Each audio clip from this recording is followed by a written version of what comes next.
Alice's eyes were wide open, but she was more comatose than awake. She was sitting cross-legged, a white light shining down upon high whilst all around her was dark. From out of that blackness, a face she had seen earlier, a cold, featureless face, smooth, metal, black holes for eyes. She wasn't fearful, rather the peacefulness of the face seemed appealing. She raised her hands and held the outline of the face. Her eyes closed, then opened again. She moved the mask. It turned in her hands and shrunk as she placed it over her own features. Inside herself, she instantly became at peace. Her emotions tamed, now quiet, her mind at rest. She felt focused. She felt she had purpose. She stood and found that the rest of her body had been transformed.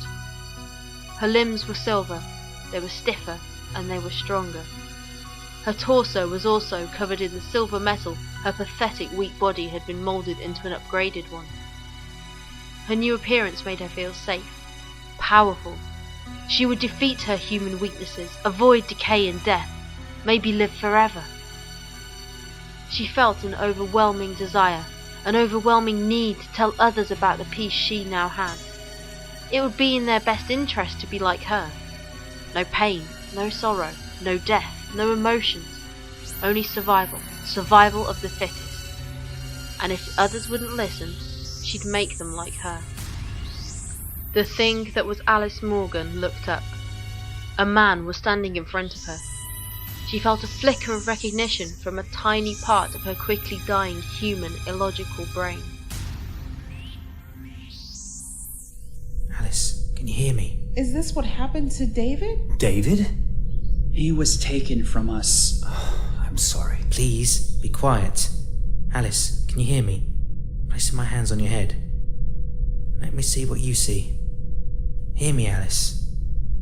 Hear my voice. Alice found herself back at the party, in the midst of talking, laughter, and music. "Hey babe, you've changed," said Eddie. "Yes," said Alice coldly.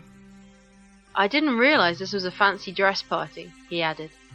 "You look like the Tin Man from Wizard of Oz. Well, a hacked up version of him." Alice ignored him and looked around the room. She was sure she invited someone else.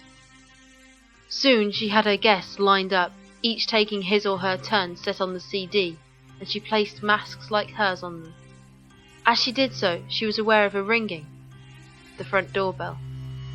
She ignored it and continued, until Chand asked her if she was going to answer it. "I would," he told her, "but I'm dead tired," which made everyone laugh, except those who were now like her. Alice opened the front door to her flat. Alice opened her eyes in the cell. The raising of her lids corresponded to the swinging open of the door. Alice saw the doctor. They both embraced him. "Oh, Doctor!" Alice, I don't believe it. "Who are these people? Where are we? What's happening?" be calm, Alice. Oh, my head. Take it easy. Ruth, find us some clothes. Yes, Doctor. Alice, just rest. There'll be plenty of time for explanations. You're going to have to stay here. You all must. It's time I confronted your principal. Who? You can't go alone. Alice, rest. I'll come with you. No, just me. You'll need me to show you the way. Yes, okay. And I'm coming whether you like it or not. You don't tell me what to do. If you must, but I'm not going to be responsible for you. You've seen the danger. Fine. I'll look after myself. We will stay here, Doctor, and look after your friend. I'm fine. You've been through a terrible experience. Alice, I promise I'll be back. You better. Is she okay? She's just been through hell. Look after her. We will. Okay, let's go. Sir, I have the doctor. Shalom, you traitor! Eliminate him, Executive Gable.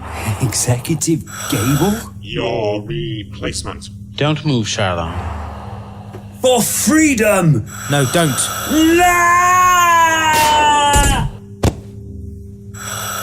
Remove his worthless body, Gable. Yes, Principal.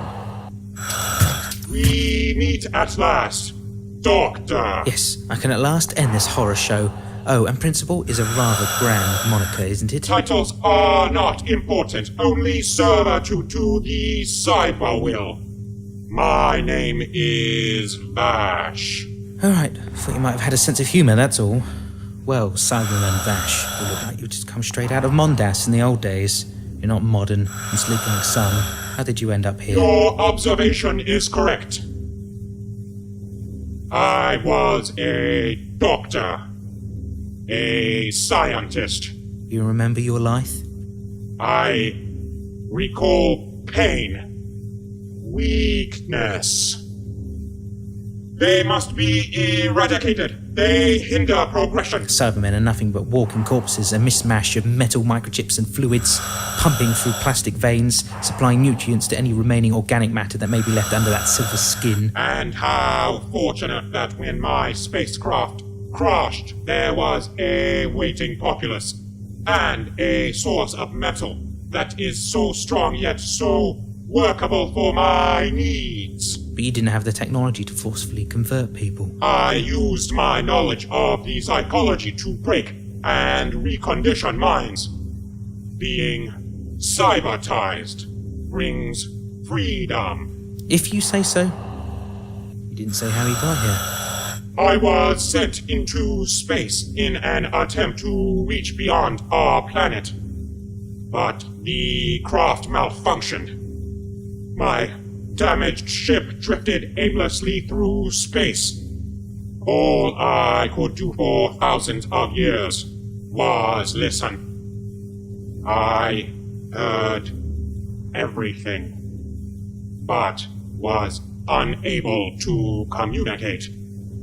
I heard about cyber wars and time wars.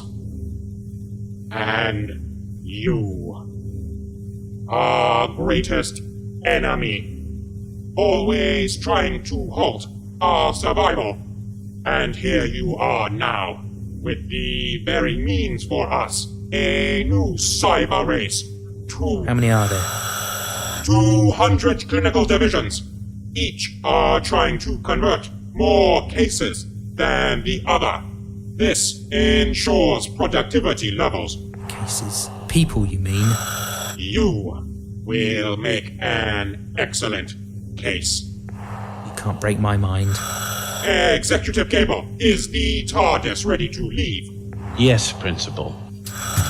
You see, we have your ship, Doctor, and on board hundreds of thousands of Cybermen. It's a phone box. Yes, as described through hundreds of cyber communique. A phone box.